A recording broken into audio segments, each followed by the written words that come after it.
여러분들의 식사 습관은 어떠신가요? 건강을 망치는 식사 습관이란 이런 것들이 있습니다. 여러분은 몇 개나 해당되실지 영상 끝까지 봐주세요.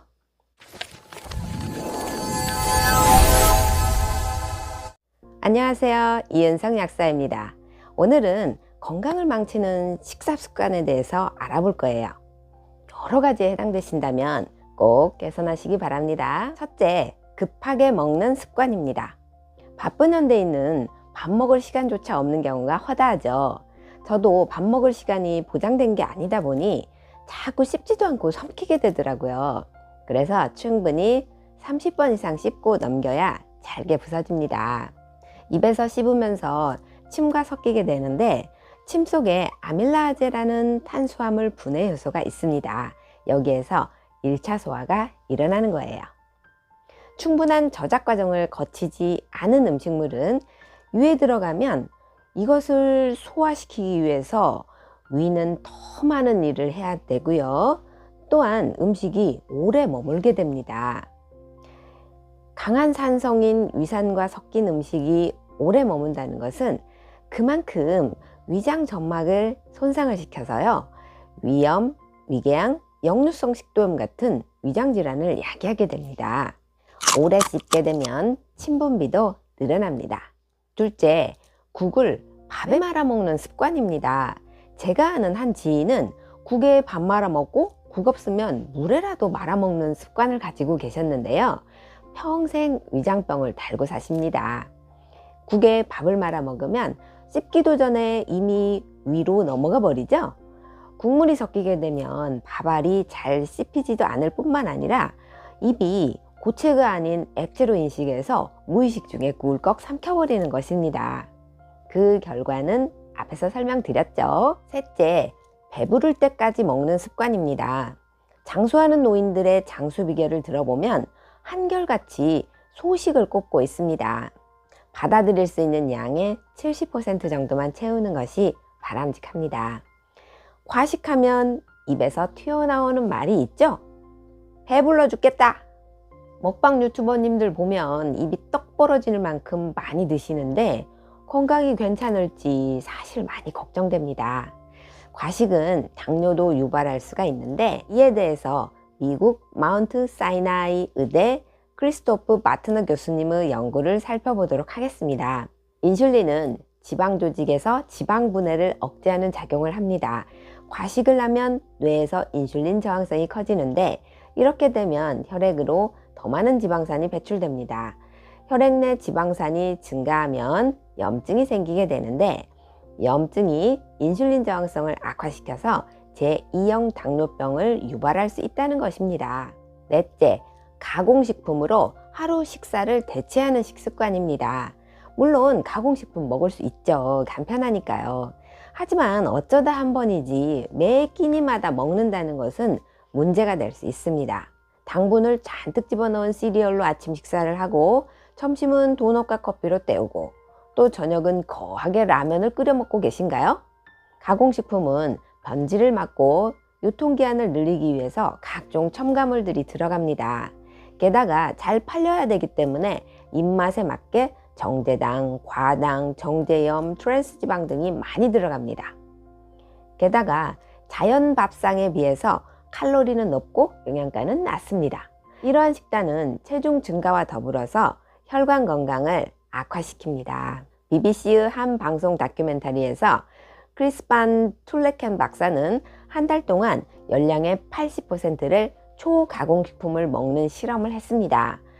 그랬더니 그러한 식품에 중독이 되었고 불면증, 소화불량, 치질, 변비, 그리고 7kg의 체중 증가가 나타났다고 합니다. 다섯째, 식사 중에 많은 양의 물을 마시는 습관입니다.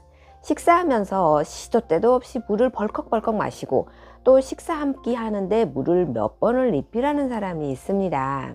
식사 중에 많은 양의 물은 위산과 소화효소를 희석을 시켜서 소화를 방해합니다.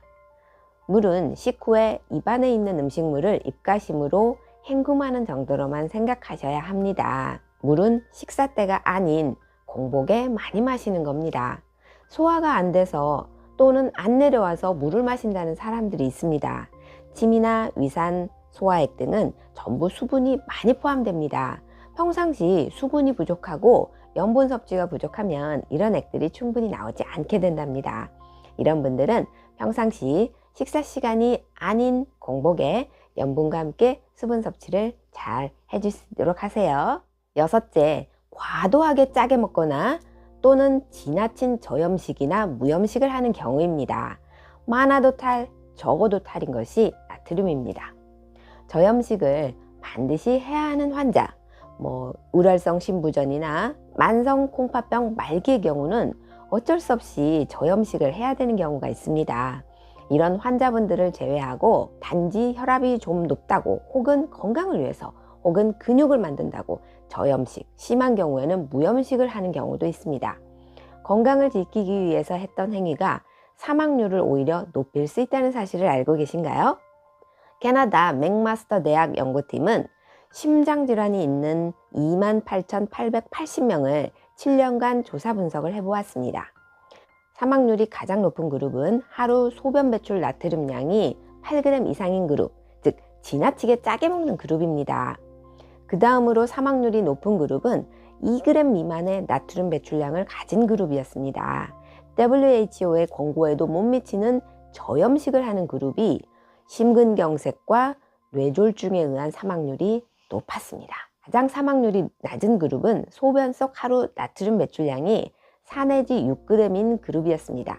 WHO의 권고량보다 다소 높게 유지하는 것이 오히려 심혈관 뇌졸중 사망률이 낮았다는 결론이 나왔습니다. 나트륨 섭취가 지나치게 적으면 체내 혈액량이 줄어들어서 심장에 무리가 가고요. 또한 나트륨 부족 시에 심장이 제대로 수축하지 않을 수도 있습니다. 일곱째, 탄수화물 과잉 섭취입니다. 2020년 한국인 영양섭취 기준에 의하면 총 열량 중 55 내지 65%를 탄수화물로 하도록 권장하고 있습니다. 하지만 대사증후군이 있거나 이미 당뇨가 있거나 심혈관 건강을 잘 지키고 싶은 분들, 또 다이어트를 건강하게 하고자 하는 분들은 저탄수 식사를 하는 것이 좋습니다. 그런데 한국인들은 탄수화물 과잉에 빠져 있습니다. 가히 탄수화물 중독이라고 말할 정도입니다. 과잉의 정제 탄수화물 섭취는 혈당을 급격하게 올려서 췌장에서 인슐린을 자꾸 분비하게 합니다. 결국 인슐린 저항성이 생기게 되는 거죠. 이러한 일들이 자꾸 반복되다 보면 췌장은 지치게 되고 베타세포가 파괴됩니다. 당뇨병이 생긴다는 것이죠. 하지만 탄수화물을 극도로 제한하는 것도 좋지 않습니다. 해결되지 않는 변비, 짜증, 저혈당을 경험하기도 합니다. 정제 탄수화물을 줄이고 채소에 들어있는 건강한 탄수화물로 탄수화물 성격도 바꿔주세요. 여덟째, 뜨거운 음식을 먹는 습관입니다. 우리나라 음식은 뜨거운 찌개, 전골, 탕, 국 등이 많이 나옵니다. 이것은 적당히 식혀서 먹어야 되는데 보글보글 끓고 있는 것을 후후 몇 번 불고 그냥 먹는 경우가 흔합니다. 뜨거운 커피, 차도 마찬가지입니다. 이렇게 뜨거운 음식에 노출이 될 경우에 입안 점막이나 식도는 손상을 입을 수밖에 없고요. 이것이 반복될 경우 DNA의 변형이 와서 식도암에 걸릴 수 있습니다. 세계보건기구에서도 65도 이상의 모든 음료를 발암물질 EA군으로 분류하고 있습니다. 란셋 온콜로지 연구에 따르면 65도씨 이상인 차를 마시는 그룹은 식도암 발생률이 8배 이상 증가했고요. 60도에서 64도 온도의 차를 마시는 그룹은 식도암 위험이 2배 높아지는 것으로 나타났습니다. 아홉 번째, 스트레스 받은 후 먹는 습관입니다. 스트레스 안 받고 살 수는 없죠.